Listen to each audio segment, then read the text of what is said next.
90% लोग भारत के जो शोषित एवं वंचित वर्ग के लोग हैं वो संविधान का कानून तो छोड़िए, उनका नाम तक नहीं जानते कि संविधान किस चिड़िया का नाम है, वो जानते तक नहीं है। और हम ये कहते हैं हम संविधान बचाएंगे। बड़े तज्जुब की बात है कि अगर कोई युद्ध लड़ा जाता है तो युद्ध लड़ने के लिए सैनिक तैयार किए जाते हैं। हमने कितने सैनिक तैयार करे? हम तो सिर्फ अपनी रोजी रोटी कमाने का जरिया मान करके राजनीति में आए। हम कभी अपना नेतृत्व बनाने के लिए ये विचार करके नहीं आए कि हमारे लिए ये संविधान में जो एक व्यवस्था दी गई है कि इस संविधान के सहारे अपने लोगों का नेतृत्व करेंगे, ऐसा हमारे लोग सोच करके नहीं आए।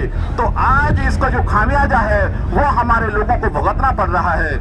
आज जो लोग पशु से बदतर जीवन जीने पर मजबूर हैं वो सिर्फ और सिर्फ उन लोगों की देन है कि जो हमारा नेतृत्व करने के लिए 131 सीटें जो चुन करके जाती हैं संसद में, उन लोगों ने उनके लिए ना जागरूक करने के लिए कोई काम किया और ना ही उनके हक इंसाफ और सम्मान के लिए कोई काम किया। वो हमारी बुद्धि की क्षमता को जानते हैं, वो हमारी संगठन की क्षमता को भी जानते हैं, वो हमारी आर्थिक क्षमता को भी जानते हैं, वो हमारी सामाजिक क्षमता को भी जानते हैं और वो हमारी बौद्धिक क्षमता को भी जानते हैं। बात चल रही है कि संविधान कैसे बचाया जाए, तो बात यह है कि जिन लोगों के लिए संविधान बचाने की जरूरत है उनमें से कितने लोग हमने जागरूक किए हैं।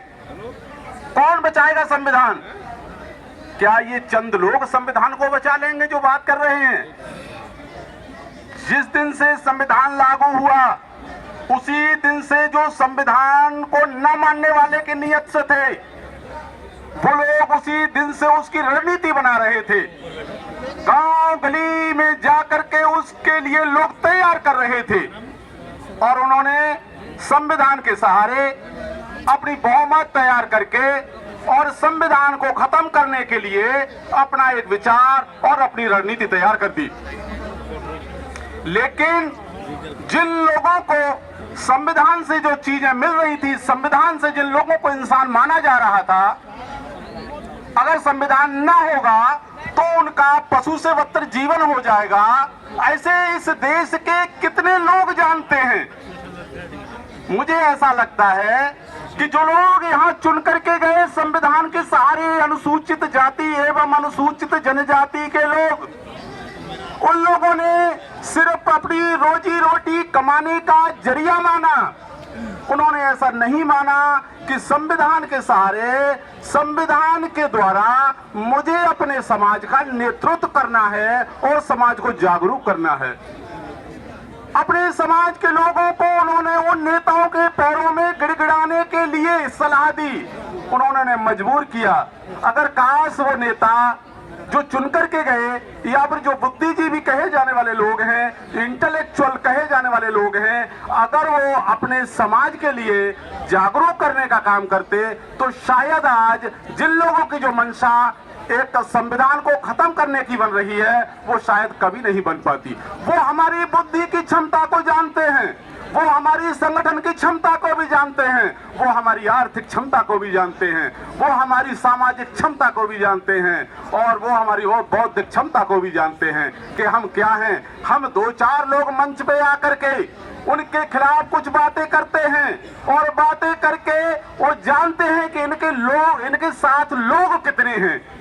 तो इस वजह से हमारा अगर जो अगला काम है वो पंगत और संगत का जब तक एक जगह नहीं हो सकता तब तक समाज में भाईचारा पैदा नहीं हो सकता और जब तक भाईचारा पैदा नहीं हो सकता तब तक इस संविधान को बचाने के लिए लोग इकट्ठे नहीं हो सकते। मंचों से आप कहते रहिए, क्या फर्क पड़ता है उन पे?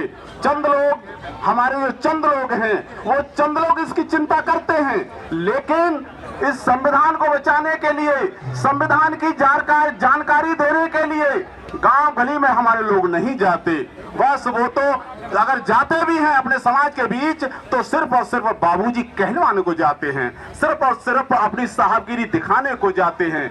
कुछ ईमानदारी से लोग काम कर रहे हैं, कुछ जो जागरूकता का भी समाज को काम कर रहे हैं। इसमें से मैं ये समझता हूं कि 90% लोग भारत के जो शोषित एवं वंचित वर्ग के लोग हैं वो संविधान का कानून तो छोड़िए, उनका नाम तक नहीं जानते कि संविधान किस नाम, संविधान किस चिड़िया का नाम है, वो जानते तक नहीं है। और हम ये कहते हैं हम संविधान बचाएंगे।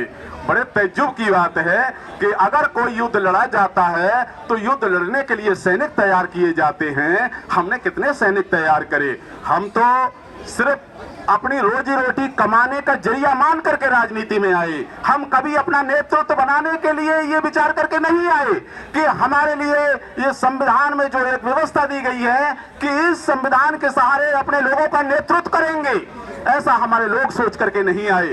तो आज इसका जो खामियाजा है वो हमारे लोगों को भुगतना पड़ रहा है।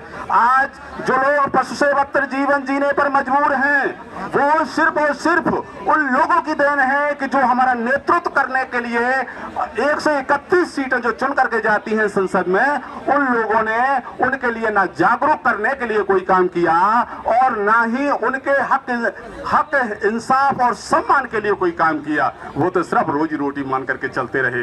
तो साथियों, इसमें यह है कि जब तक वंचित एवं शोषित समाज के लोग अगर ये जानते हैं कि इस संविधान यहाँ पर जो है कि खतरा है, यानी संविधान को बदलने के लिए तो रणनीति तैयार कर दी गई है, तो रणनीति आपको ये तैयार करनी पड़ेगी कि गांव गली मजदूर किसान को जाकर के संविधान के बारे में जानकारी दीजिए। और जब तक हम लोग जानकारी नहीं दे सकते तब तक हमारी टीम नहीं बन सकती, और जब तक हमारी टीम नहीं बन सकती तब तक हम संविधान बचाना तो छोड़िए, सिर्फ मौन बन करके देखते रहेंगे और हम कुछ नहीं करते रहेंगे। तो साथियों, मैं अपनी बात को यहीं पर खत्म करूंगा, बहुत ज्यादा नहीं बोलूंगा, चूंकि वक्त का अपना एक समय होता है और एक सीमाएं होती हैं। तो आज के लिए बस बहुत बहुत धन्यवाद सभी साथियों का मेरी बात सुनने के लिए। जय संविधान, जय संविधान।